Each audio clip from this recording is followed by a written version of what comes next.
Hi, I'm George. Welcome to MedEV. Recently, many of my friends from other countries have been asking me why the Chinese auto industry looks completely different from what they saw 3 years ago. Yes, because of the COVID, they haven't been in Shanghai for 3 years. When they go to the street, they are completely shocked.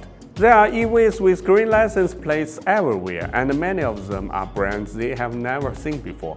Yes, it does change a lot, and we want to show you guys in detail about how the auto industry in China has evolved. So in the next few weeks, we are planning to make 5 videos on these topics. And today, let's start with the first one. Tesla is coming.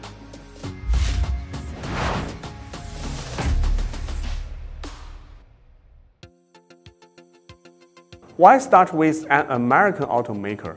Because ever since Tesla signed a memorandum of the understanding with Shanghai in July 2018, the fate of this company and the Chinese auto industry has been intertwined. Let's go back to July 2018, when the Model 3 has just reached a weekly production capacity of 7,000 vehicles at Tesla Fremont factory in the United States. Elon Musk says that it finally became a real car company. However, Steve Armstrong, Ford European director, responded with this: producing 7,000 cars only take us 4 hours. Indeed, at that time, the public opinions towards Tesla were more skeptical than applauding, with concerns outweighing encouragement. In the crucial aspect of scaling within the automotive industry, Tesla had yet to fully prove itself. However, during this period, Tesla signed an agreement with the Shanghai government. This marked Tesla's efforts for international expansion and became the largest foreign investment manufacturing project in the city's history. Moreover, China had just lifted the foreign shareholding ratio limit in the auto industry, so Tesla became the first overseas automakers to build a wholly owned factory in China. Yet, Tesla's China speed was just beginning to manifest. 3 months later, on October 17th, Tesla signed the land transfer contract with Shanghai, setting a fastest record in the city's history. On January 7, 2019, construction officially started at Tesla's Shanghai factory. Then, on December 30th of the same year, the first batch of China-made Model 3 was delivered. From groundbreaking to vehicle delivery, it took only 11 months for the Giga Shanghai, and by this time, the production per week had already reached 3,000 vehicles. In the meantime, Tesla's Fremont factory, despite being built on the existing manufacturing facility, took 5 years to achieve a weekly production in the thousands. Furthermore, the capex per unit at Tesla Shanghai was about 65% lower than that in the United States. In less than no time, the Giga Shanghai became Tesla's most crucial plant globally. Not only did it meet the demands of the Chinese market, but it also took responsibility of supplying the European market. It became the most significant factory for scaling up in the Asia-Pacific and Europe. In 2022, Giga Shanghai accounted for 53% of Tesla's global production, with nearly 40% of the vehicles exported to the countries and regions beyond China. It can be said that the Giga Shanghai marked a huge step forward in Tesla's growth. The same year the factory started operating, Tesla had its first profitable year. However, word on the street is that behind the Tesla's China speed, there exists a little-known bet-on agreement between Tesla and Shanghai. Shanghai sold 860,000 square meters of land to the company at the price of 980 million yuan, nearly 1/10 of the market value. Additionally, Shanghai provided Tesla with a 3.9% ultra-low interest loan of 18.5 billion yuan and granted tax exemption for the first 3 years of production. So what did Tesla have to offer in return for such favorable conditions? Tesla had to ensure an annual tax payment of 2.23 billion yuan starting from 2023.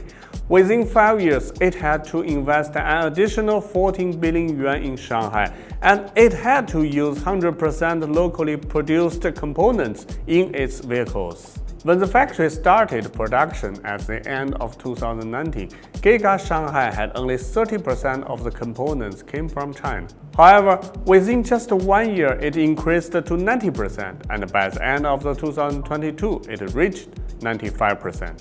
Surrounding the factory, a lot of component enterprises sprawled in cities such as Suzhou, Ningbo, and Changzhou, formed a 4-hour transportation trade circle, establishing a massive industrial cluster. You can see that the efficiency and low cost of the Chinese industrial chain was fully demonstrated in Giga Shanghai.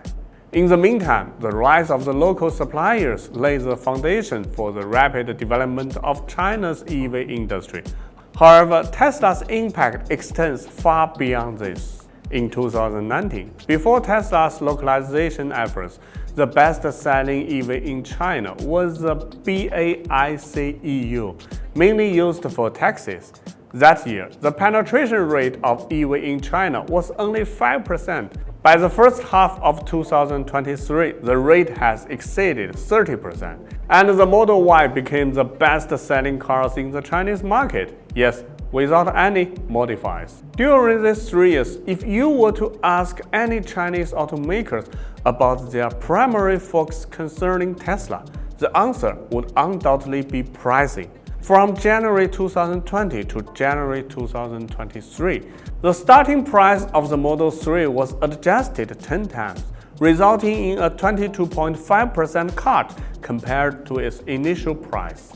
As a benchmark in the EV market, each price cut from Tesla, like a butterfly in the Amazon rainforest, triggered a tornado-like response among the competitors and consumers. However, upon closer look, you would discover that Chinese automakers have been the fastest and most timely in keeping up with Tesla's latest technologies. Large-scale casting, cell-to-body technology, transformer model, and even the bad stuff like the lack of physical buttons or sunshade have also become popular in Chinese EVs. To summarize, Tesla has introduced a catfish effect in terms of production, pricing, and technologies to the Chinese auto industry.